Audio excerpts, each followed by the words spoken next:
지난주에는 우리 교단에 총회가 있었습니다.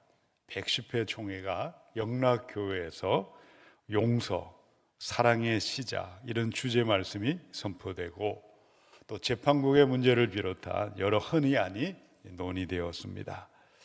그동안 우리 교단은 대형교회 부자 세습 문제가 가장 큰 갈등이었습니다. 이로 인해 교단이 분열될 위기까지 치닫게 되었다가 일단 사태가 봉합이 되고 여기에 대한 모든 평가는 지금 당장이 아니라 10년, 20년 세월이 지나갈 때 분명하게 드러나게 되어 있습니다. 여러 세월의 교단 총회를 하는 동안에 우리가 기억해야 될 가장 대표적인 사건이 있다면 무엇이겠습니까? 1938년도 제27회 교단 총회가 일제 강압에 굴복해서 신사 참배를 결의한 적이 있습니다.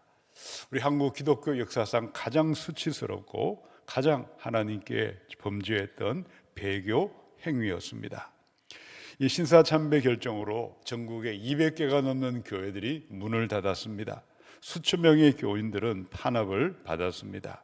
그러다가 1954년도 제39회 총회에서 신사 참배는 잘못된 결정이었다고 인정을 했습니다. 저와 여러분은 주어진 시간 동안에 이 땅에 보냄받은 사람들입니다. 어떤 사람도 영원히 살아가는 사람은 한 사람도 없습니다. 하나님이 정한 시간이 있어요. 정한 시간에 태어났다가 정한 시간에 단 한 번밖에 없는 인생을 살아가고 있습니다. 가정을 이루고 생업에 종사하고 교회를 섬기고 여러 일을 하다가 또 정한 시간이 되면 하나님 앞으로 돌아가게 되어 있습니다. 교인으로 살았던 목사가 되어 교회 일을 하고 노회 일을 하고 총회를 하고 살았던 각 사람은 이 땅에 사는 동안에 행한 대로 뿌린 대로 심은 대로 거두게 되어 있습니다. 그리스도의 심판대 앞에 모든 것은 다 드러날 것이고 마음에 숨겨진 동기까지도 낱낱이 드러날 것입니다. 그때에 하늘의 영원한 상급과 칭찬과 영광에 들어갈 사람도 있겠지만 준엄한 진노와 심판과 책망 가운데 떨어질 사람도 있다고 말씀하셨습니다. 오늘은 디모데전서 6장의 마지막 결론의 말씀을 읽으셨습니다. 바울이 사랑하는 제자 디모데에게 마지막으로 명령을 내렸습니다.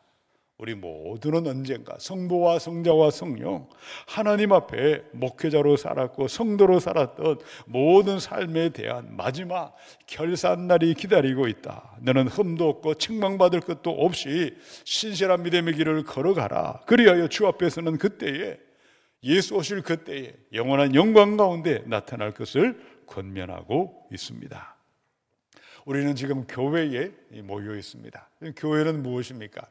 건물과 조직과 어떤 제도와 어떤 관습과 전통 이전에 교회는 예수님을 하나님으로 고백하는 믿음의 사람들이 모여있는 공동체가 교회입니다. 우리 각자가 한 사람 한 사람이 교회입니다.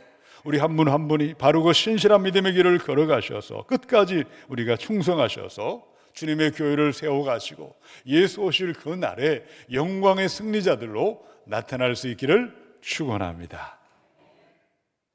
우리 주님 다시 오실 그때 하나님 앞에 영광 가운데 나타날 사람들은 어떤 사람들일까요? 어떻게 교회를 섬긴 사람들이었다고 말씀하고 있습니까? 우리 첫 번째 말씀입니다. 우리 11절 말씀인데 함께 자막을 선포하겠습니다. 오직 너 하나님의 사람아. 아멘. 하나님의 사람아. 바울은 2000년 전에 이 땅을 살았던 사람이었죠. 복음을 전하고 교회를 세우고 하나님의 영광을 위해서 그는 사도로 충성을 다한 사람이었어요. 바울은 자기가 어떤 사람이라고 확신을 가지고 살았을까요? 나는 하나님의 사람이다. 동시에 바울의 동력자였습니다. 제자였던 디모데 또한 어떤 사람인 것을 기억하라고 선포했습니까? 오직 너 하나님의 사람아. 하나님의 사람이 있습니다. 하나님의 사람이 있는 반면에 하나님께 속하지 않은 세상의 사람도 있습니다. 자, 하나님의 사람은 어떤 사람일까요? 하나님의 사람은 하나님으로부터 태어난 사람들이죠. 어떤 자격이 있어서 공로가 있어서 열심히 노력을 해서 하나님의 사람이 된 것이 아니었어요. 오직 은혜, 전적인 은혜로 하나님의 사람으로 태어난 것입니다. 나의 존재 자체, 존재 시작과 근원이 하나님으로부터 말미암았습니다. 우리 무엇을 위해 살도록 부름받았을까요? 하나님의 영광을 위해 살아가도록 우리를 이 땅에 만드셨어요. 어떻게 하나님의 사람들이 하나님을 영원롭게 하는 지원받는 목적대로, 내 삶의 존재 목적대로 살아갈 수가 있는 것일까요? 무엇을 선택하시든 무엇을 결정하든 모든 일에 하나님의 영의 인도함을 받을 때에, 성령을 따라갈 때에 먹든지 마시든지 무엇을 하든지 하나님을 영원롭게 하는 하나님의 사람답게 살아가게 됨을 믿으시기 바랍니다. 로마서 8장의 말씀입니다. 누구든지 그리스도의 영이 없으면 그리스도의 사람이 아닙니다. 하나님의 영으로, 성령으로 인도함을 받는 사람은 누구나 다 하나님의 자녀들입니다. 여러분은 하나님의 사람이십니까? 세상의 사람이십니까? 하나님의 영으로 인도함을 받고 하나님의 영광을 위해 살아가고 있으십니까?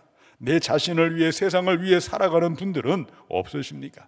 우리 13절 14절을 같이 읽어보겠습니다. 만물을 살게 하신 하나님 앞과 본디오 필라도를 향하여 선한 증언을 하신 그리스도 예수 앞에서 내가 너를 명하노니. 우리 주 예수 그리스도께서 나타나실 때까지 흠도 없고 책망받을 것도 없이 이 명령을 지켜라. 바울은 죽음을 앞둔 그때에 마지막 명령을 내렸습니다. 예수님이 다시 오시는 재림의 그 날이 올 때까지 바르게 목회하고 바른 믿음을 지키고 교회를 세우고 성도들을 축복하며 하나님을 영원롭게 하며 살 것을 명령을 내렸습니다. 누가, 어떤 사람들이 주어진 이 땅의 시간을 살 때에 주님을 영화롭게 하고 교회를 세우고 신실한 믿음의 길을 걸어가다가 주 오실 그날 영광 가운데 나타날 수가 있겠습니까? 첫 번째, 함께 선포하겠습니다. 나는 하나님의 사람으로 태어났습니다. 성령의 인도함을 받겠습니다. 아멘.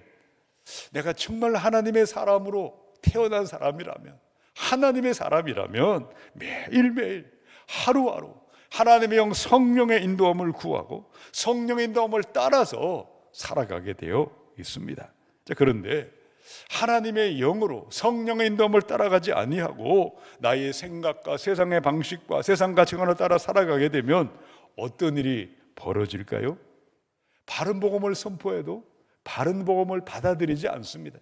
다른 교훈이 더 귀가 솔깃해져서 다른 교훈을 따라가고 신하와 끝없는 족보에 시간을 허비하며 살아가게 되어 있습니다. 술에 인해 박혀 살기도 하고 다툼과 분쟁과 원망 불평하고 비방하는 말이 얼마나 부끄러운 줄도 모른 채 살아가고 있습니다. 교회를 대적하고 진노와 심판 가운데 떨어져 버린 알렉산더와 후메네오가 걸어간 길을 답습하게 되어 있어요. 미혹의 영과 귀신의 가르침을 따라가서 향락을 좋아하고 살았으나 죽은 자로 살 수밖에 없다고 말씀하고 있습니다. 이 시간 나의 믿음을 한번 되돌아보십시다. 은혜로 우리는 구원받았고 하나님의 은혜로 하나님의 사람이 되었다면 하나님의 사람답게 성령님의 인도함을 구하고 성령의 인도함을 따라 살아가고 있는지, 아니면 여전히 성령님과 상관없이 내 생각, 내 뜻대로 살아가고 있는지 우리를 돌아봐야 하겠습니다. 자, 시편의 143편 8절 다윗의 고백입니다. 함께 읽겠습니다. 아침에 나로 하여금 주의 인자한 말씀을 듣게 하소서. 내가 주를 의뢰함이니이다. 내가 다닐 길을 알게 하소서. 내가 내 영혼을 주께 드림이니이다. 아멘. 이 다윗은 하나님의 마음에 합한 하나님의 사람이었어요. 모세와 엘리야와 사무엘과 많은 위대한 하나님의 사람들 가운데 특별히 다윗은 하나님의 마음에 합한, 하나님의 마음에 꼭 맞는 하나님의 사람이었어요. 그는 하나님의 사람으로 태어난 사람이었고 그 다음 하루하루 매일매일 이 땅의 삶을 어떻게 살았기에 일평생 하나님의 영의 인도함을 받았고 온 세상을 축복하며 우리 주님 앞에 영광 가운데 인도함을 받았을까요? 아침마다 주의 인자한 말씀을 듣게 하소서. 말씀이 아니고는 하루를 시작하지 않았어요. 아침에 일어날 때마다 인자한 말씀을 귀를 기울이고 말씀을 경청하고 말씀을 따라 살았던 말씀의 사람이었어요. 성령님은 말씀을 통해 언제나 역사하는 분이십니다. 말씀을 듣고 말씀을 따라갈 때에 하나님을 신뢰하고 갈 길을 보여주시고 영광의 승리자로 하나님의 사람답게 살아가는 은혜가 말씀을 따라가는 사람에게 임하게 되는 줄로 믿습니다. 1938년도에 교단 총회 신사참배를 결의를 주도했던 당시 총회장은 평북노회의 차련관교회를 담임하던 홍택기라는 목사입니다. 그가 심호하던 교회 차련관교회는 당시 조선의 7대 교회 중에 하나로 불릴 만큼 큰 교회였어요. 일본이 멸망하고 해방을 맞이한 다음에 어떻게 그는 살았을까요? 이렇게 말을 했다고 합니다. 신사참배로 감옥에 들어가 고생한 목사들이나 교회를 지키기 위해 고생한 목사들이나 고생한 것은 마찬가지다. 교회를 버리고 도피했거나 숨어 지낸 목사들보다 더 높게 평가받아야 한다고 오히려 목소리를 높였다고 합니다. 또 무엇을 주장했을까요? 신사참배를 했다고 나에게 회개를 강요하거나 권징하는 것은 하나님과 내 자신의 개인의 문제일 뿐이다. 감옥에 있다가 초록한 목사라고 해서 나에게 회개를 강요할 자격은 없다. 놀랍지 않습니까? 이 사람에 대한 평가는 하나님만이 하나님 앞에서 친히 하나님이 판결하시고 판단하실 것입니다. 근데 그가 진정으로 성령으로 태어난 하나님의 사람이었다면 아침마다 하나님의 말씀을 들었을 것이고 하나님의 성령의 인도함을 따라서 진정으로 회개와 참의 눈물을 흘렸을 것이고 행함과 실천과 순종을 통해 변화받은 삶이 반드시 열매가 되어 나타나지 않았겠습니까? 교단총회에 신사참배를 결의한 지도 벌써 만 87년의 세월이 흘렀습니다. 그 많은 세월 동안 수많은 생명은 태어났고 수많은 사람은 세상을 떠났습니다. 교회가 세워지고 교회가 해체되고 대한민국은 6.25 전쟁과 군사 쿠데타와 온갖 정변을 거치는 동안에 우리는 21세기를 살아가고 있습니다. 장차 이 땅은 어떻게 될까요? 인류의 미래는 무엇입니까? 세상 나라는 끝이 나리라 그리스도의 나라가 세워지리라고 말씀하셨어요. 목사로 살든 교인으로 살든 총회장, 노회장으로 짧은 시간 직분을 감당하든 무슨 일을 하든 우리의 삶은 반드시 그리스도의 심판대 앞에 나타나게 되어 있습니다. 땅만 쳐다보지 마시고 눈을 들어 저 하늘을 바라보시기 바랍니다. 요한은 세상 저 너머에 영원한 하나님의 나라가 도래하고 있음을 바라보시기 바랍니다. 하루하루 매일매일 말씀에 귀를 기울이시고 기도함으로 성령의 인도함을 받고 성령을 따라 살아가는 하나님의 사람답게 살아가셔서 주오실 재림의 그날 영광 가운데 나타날 수 있기를 축원합니다. 우리 두 번째 말씀 11절 자막을 한 번 더 읽어보겠습니다. 오직 너 하나님의 사람아 이것들을 피하고. 아멘. 디모데전서, 디모데후서, 디도서는 목회서신이라고 부르고 있습니다. 교회를 목양하는 목사님들에게만 주신 편지가 아닙니다. 모든 시대, 모든 교인, 모든 교회들에게 주신 편지였습니다. 우리는 교회라는 곳에 모여 있죠. 교회를 헬라 말에서는 에클레시아라고 불렀습니다. 에클레시아라는 것은 세상에서 불러내어서 하나님을 위하여 하나님의 뜻을 이루기 위해서 부름받은 사람들의 공동체가 교회입니다. 공동체 구성원 교인들은 어떤 사람들일까요? 하나님의 사람이라고 부르고 자칭하는 사람들이 모여있는 것이 교회입니다. 겉으로 보면 모두가 하나님의 사람이라고 우길 수 있겠지만 어떤 사람들이 하나님의 사람이라고 말씀하셨습니까? 하나님의 영으로 태어난 사람들이고 매일매일 말씀과 기도로 성령의 인도함을 받고 따라가는 사람들이고 하나님의 사람들이 주 앞에 서는 그때에 무엇을 통해 어떻게 영광 가운데 나타날 수 있다고 말씀하셨습니까? 우리 11절 세 번역으로 한 번 더 읽습니다. 하나님의 사람이여 그대는 이 악한 것들을 피하십시오. 아멘. 악한 것 이것을 피하라. 무엇을 피하라고 4절로 10절에 기록되어 있을까요? 멸망의 요인들을 피하라. 교만을 피하고 변론을 피하고 언쟁을 피하고 투기와 악한 생각과 탐욕을 피하라. 하나님의 사람이 피할 가장 대표적인 것을 10절에서 말씀하고 있어요. 함께 읽습니다. 돈을 사랑함이 일만 악의 뿌리가 되나니 이것을 탐내는 자들은 미혹을 받아 믿음에서 떠나 많은 근심으로서 자기를 찔렀도다. 우리가 하나님을 섬기든지 돈을 섬기든지 둘 중에 하나밖에 할 수밖에 없어요. 하나님의 사람으로 정말 태어난 사람은 돈과 물질과 세상의 신을 섬기며 살아갈래야 살아갈 수가 없습니다. 하나님만을 사랑하고 하나님만을 경외하고 하나님만을 섬기며 살아가게 되어 있습니다. 마태복음 6장에 한 사람이 두 주인을 섬기지 못할 것이니 혹 이를 미워하고 저를 사랑하거나 혹 이를 중히 여기고 저를 경히 여김이라 너희가 하나님과 재물을 겸하여 섬기지 못하느니라. 하나님의 사람이 되었다고 해서 저절로 하나님을 섬기며 하나님께 경배하고 하나님만 소망 삼고 살 수 있다면 얼마나 좋겠습니까?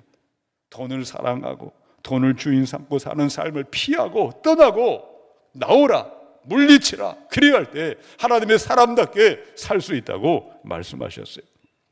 마태복음 6장 33절 읽어보겠습니다. 그런즉 너희는 먼저 그의 나라와 그의 의를 구하라. 그리하면 이 모든 것을 너희에게 더하시리라. 아멘.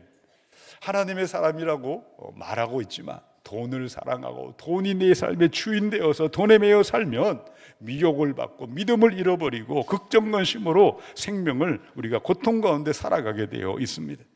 근데 돈을 주시는 분 하나님이십니다. 생명을 주시는 분도 하나님이십니다. 내 삶의 주인 되신 분은 하나님이십니다. 하나님이 친정 내 삶의 주인으로 경배할 때에 돈을 주시는 분도 하나님이요 물질 주신 그 물질을 가지고 먼저 하나님의 나라와 하나님의 영광 위에 살아갈 때에 우리의 삶에는 믿음에 온 세상을 축복하는 삶을 살고 교회가 세워지고 재림의 그날 영광 가운데 나타나게 될 줄로 믿습니다. 우리 두 번째 함께 선포하겠습니다. 탐욕을 버리고 하나님을 위해 돈을 쓰겠습니다. 아멘. 성경을 보시면 돈과 물질에 집착하다가 돈에 대한 탐욕으로 고통과 탄식 가운데 멸망당한 수많은 사람들의 이름들이 부지기수로 기록되어 있지 않습니까? 발람 선지자는 돈에 대한 탐욕과 집착으로 이스라엘을 저주하다가 결국 죽임당하고 말았습니다. 여리고가 무너질 때 아간은 어떤 사람이었을까요?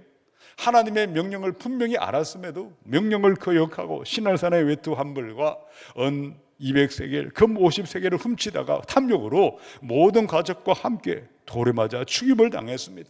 모든 소유물은 불에 태워져 버렸고 한 사람의 탐욕으로 이스라엘은 아이성 전투에서 패배를 하고 큰 고통을 겪어야 했었습니다. 가룟 유다는 어떤 사람이었을까요? 요한복음 12장에 제자 중 하나로서 예수를 잡아줄 가룟 유다가 말하되 이 향유를 어찌하여 300데나리온에 팔아 가난한 자들에게 주지 아니하였느냐 하니 이렇게 말하면 가난한 자들을 생각함이 아니요 그는 도둑이라 돈꾀를 맞고 거기 넣는 것을 훔쳐감이러라. 가룟 유다가 멸망한 원인은 무엇입니까? 주님을 소망 삼은 적이 없었어요. 주님을 사랑하거나 주님 나라 위에 산 사람이 아니었어요. 돈과 그런 쾌락에 매여서 미혹을 받아 믿음을 잃어버리고 멸망하고 말았습니다. 디모데전서 6장의 말씀입니다. 함께 읽습니다. 내가 이 세대에서 부한 자들을 명하여 마음을 높이지 말고 정함이 없는 재물에 소망을 두지 말고 오직 우리에게 모든 것을 후히 주사 누리게 하시는 하나님께 두며 선을 행하고 선한 사업을 많이 하고 나누어 주기를 좋아하며 너그러운 자가 되게 하라. 이것이 장래에 자기를 위하여 좋은 터를 쌓아 참된 생명을 취하는 것이니라. 아멘. 하나님의 사람이라면 하나님의 사람답게 탐욕과 물질에 대한 집착을 피하고 떠나보내고 주신 물질과 주신 재정을 가지고 주님을 위해 살아갈 때 선한 사업을 많이 하고 나누고 베품의 삶을 실천할 때에 하늘의 축복과 이 땅의 축복이 임하게 될 줄로 믿습니다. 금난 출판사에서 이 은퇴 목사 재물 이야기 나는 책을 한번 보시기 바랍니다. 이번에 모치는 이 아들이 목사가 되기를 소원 기도를 했는데 이분은 자라면서 믿음을 버렸습니다. 세상에서 방황하다가 교통사고를 당해서 죽음의 고비를 넘겼습니다. 38의 늦은 나이에 뉴질랜드에 유학을 갔는데 가진 돈은 다 떨어져 버리고 절망의 나락에 처했을 때에 하나님의 은혜로 믿을 수 없는 기적을 체험을 했어요. 무일푼인 그에게 하나, 둘, 셋, 3개의 빌딩을 허락해 주셨어요. 크리스천 영어학교를 세웠고 매년 200명의 청년들에게 장학금을 전달하고 뉴질랜드 최대 선교센터를 세웠습니다. 17개의 국제 선교단체를 지원하고 있습니다. 이연태 목사는 모든 것이 돈으로 살아가는 현대사회에 그리스도인들에게 가난과 실패와 자신의 그런 모든 삶을 통해 하나님께 직접 배웠던 성경적인 물질관을 책에서 이렇게 말하고 있습니다. 모든 것을 후히 주시고 부족함이 없도록 채워주시는 하나님의 절대 불변의 물질 법칙이 있다. 물질의 주인은 하나님이심을 인정하라. 하나님보다 돈을 더 사랑하지 말라. 현재에 감사하고 만족하는 마음으로 살고 주신 물질로 선을 행하고 구제에 힘써라. 그리할 때 풍성한 축복은 부어질 것이다. 아멘. 하나님의 사람은 하나님의 사람답게 살아갈 것입니다. 돈을 사랑하고 돈과 탐욕에 매여 살아가지 않습니다. 하나님의 사람답게 돈과 물질을 가지고 하나님의 나라, 하나님의 영광을 위해 살아가게 될 줄로 믿습니다.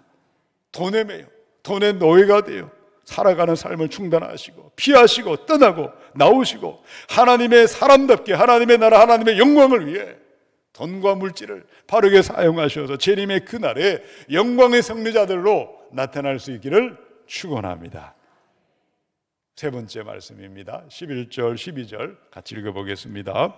오직 너 하나님의 사람아 이것들을 피하고 의와 경건과 믿음과 사랑과 인내와 온유를 따르며 믿음의 선한 싸움을 싸우라. 영생을 취하라. 이를 위하여 네가 부르심을 받았고 많은 증인 앞에서 선한 증언을 하였도다. 아멘. 바울은 디모데에게 믿음의 선한 싸움을 싸우라고 명령을 했어요. 왜? 무엇 때문일까요? 싸움을 싸워야 장차 하나님의 사람이 될 것이 아니었어요. 무엇 때문일까요? 이미 성령으로 태어난 하나님의 사람이 되었기 때문입니다. 하나님의 사람이라는 신분과 정체성이 부여받았기에 하나님의 사람은 하나님의 사람답게 살아가게 되어 있습니다. 어떻게 사는 것일까요? 말씀과 기도를 따라 성령의 인도함을 받고 살아가는 것이요, 돈과 물질의 탐욕을 피하고 하나님을 위해 물질을 바르게 쓰며 사용하라고 말씀하셨고, 그 다음에 세 번째 무엇을 명령했습니까? 함께 선포합니다. 하나님의 사람답게 살기 위해 싸우겠습니다. 아멘. 하나님의 사람은 죄와 싸웁니다. 세상 정욕과 싸웁니다. 이 땅에 타락한 가치관과 싸우며 떠밀려 살아가지 않습니다. 깊은 산속에 들어가 언둔 생활을 하거나 세상을 등지고 살아가지 않습니다. 어디에 있든 무엇을 하시든지 믿음에서 난 싸움을 하라고 말씀하셨어요. 왜 하필 싸워야 할까요? 싸우지 않으면 안 될까요? 만약 싸우지 않는다면 죄를 그대로 따라갈 수밖에 없고 받아들일 수밖에 없어요. 타락한 세상의 가치관, 세상의 문화가 이끄는 대로 따라가게 되고 하나님의 원수가 되고 마귀의 종이 되어 하수인이 되어 살아갈 수밖에 없다는 사실입니다. 자, 11절의 말씀에 의와 경건과 믿음과 사랑과 인내와 온유를 따르라. 가만히 있는데 따라갈 사람은 아무도 없습니다. 어떻게 해야 할까요? 11절의 말씀에 나와 있죠. 믿음에서 난 싸움을 싸우셔야 합니다.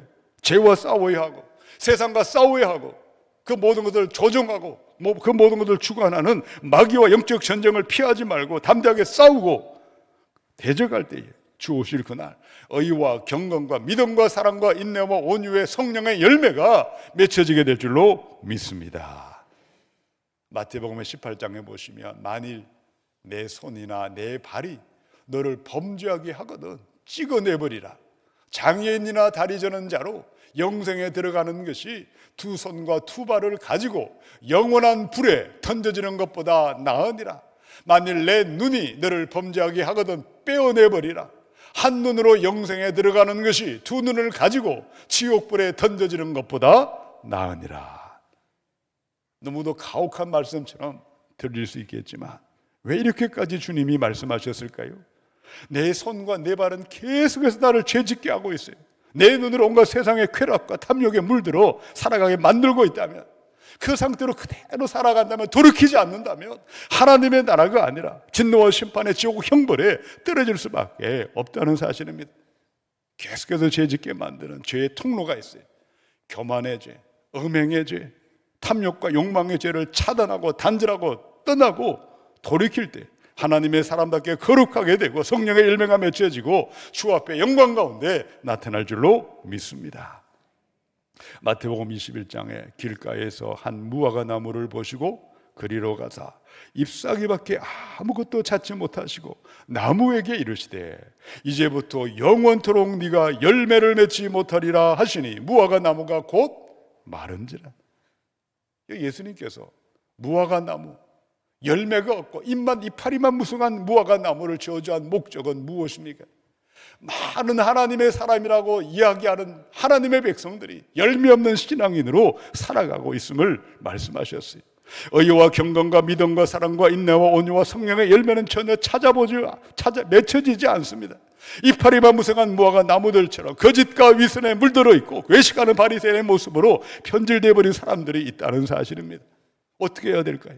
진실하고 정직한 순전함의 믿음을 잃어버린 것을 진정으로 회개하고 회개 열매를 맺을 때, 죄와 편리까지 싸울 때에 첫사랑의 그 은혜의 자리, 감사가 넘치는 믿음의 자리가 회복이 되고 하나님 앞에 영광 가운데 나타날 줄로 믿습니다. 히브리 12장의 말씀을 읽어보겠습니다. 믿음의 주요 또 온전하게 하시는 이인 예수를 바라보자. 그는 그 앞에 있는 기쁨을 위하여 십자가를 참으사 부끄러움을 개의치 아니하시더니 하나님 보좌 우편에 앉으셨느니라. 아멘. 예수께서 저와 여러분을 구원하기 위하여 영생을 주시고 하나님의 사람으로 부르시기 위하여 십자가를 주셨어요. 세상 죄와 피 흘리기까지 싸우셨습니다. 구원받은 하나님의 사람들 어떻게 살아야 한다고 말씀하셨습니까? 더 이상 죄도 없고 질병도 없고 고통도 없는 진공 상태, 무풍지대에 우리는 살아가고 있지 않습니다. 여전히 죄가 관영한, 죄 가득한 세상에서 죄와 싸워야 하고 죄를 미워하고 죄를 멀리할 때에 거룩한 하나님의 사람답게 살아가게 될 줄로 믿습니다. 히브리 12장의 말씀을 읽겠습니다. 여러분은 죄와 맞서서 싸우지만 아직 피를 흘리기까지 대항한 이 일은 없습니다. 나는 과연 하나님의 사람입니까? 하나님의 사람이라면 죄와 싸우는 삶이 나타나게 되어 있어요. 죄와 불의가 관영한 세상에 의롭게 살기 위해, 경건하게 살기 위해, 믿음을 지키기 위해, 성령의 열매를 맺기 위하여 불법과 싸우고 어둠과 싸우고 거짓과 싸우고 마귀와 싸우도록 부름받은 사람들입니다. 언제까지 싸워야 할까요? 주 앞에 가는 그 날까지, 숨 넘어갈 때까지, 임종의 순간까지 우리는 싸우도록 부름받았습니다. 잔번년의 천로역정에 보시면 순례자들은 빌라의 땅에 도착하면 저 멀리 죽음의 요단강이 앞에 기다리고 있어요. 천국에 들어가려면 반드시 죽음의 강을 건너가야 했었습니다. 그때 주인공 크리스찬은 죽음의 강가에 큰 두려움에 사로잡혔습니다. 강물은 깊어 보였고 밑이 보이지 않아 죽음의 공포가 가득했습니다. 그 순간 지난 세월 이 땅을 살 때에 과거에 전 온갖 죄가 떠올라서 영적 공격을 받을 때 나는 버림받은 사람이 아닐까 의심이 몰려왔어요. 영적 전쟁은 죽는 순간까지, 마지막까지 죄와 싸우고 마귀와 싸우도록 말씀하고 있는 것입니다. 그러나 그때에 옆에 돕는 분이 계셨어요. 충성 또는 희망이라는 분이 위로의 말을 건네왔습니다. 예수님께서 당신을 붙들고 계십니다. 예수님께서 당신을 붙들고 계십니다. 그 믿음의 말이 들려왔을 때 그 말을 그대로 받아들이고 그 말을 믿음으로 크리스찬은 끝까지 그는 말씀을 붙잡고 죽음의 강을 건너 천국문의 영광의 승리자로 들어가게 만들어 주셨습니다. 우리 앞에 영적 전쟁이 기다리고 있습니다. 내가 누구인지 기억하시기 바랍니다. 나는 하나님의 사람입니다. 하나님의 사람은 성령을 따라 살아가게 되어 있습니다. 탐욕을 피하게 되어 있고 죄와 피흘까지 싸우며 영생을 취하며 믿음의 사람 싸움을 싸우며 나아가셔서 재림의 그날 영원한 영광 가운데 승리자들로 나타날 수 있기를 주님의 이름으로 축원합니다.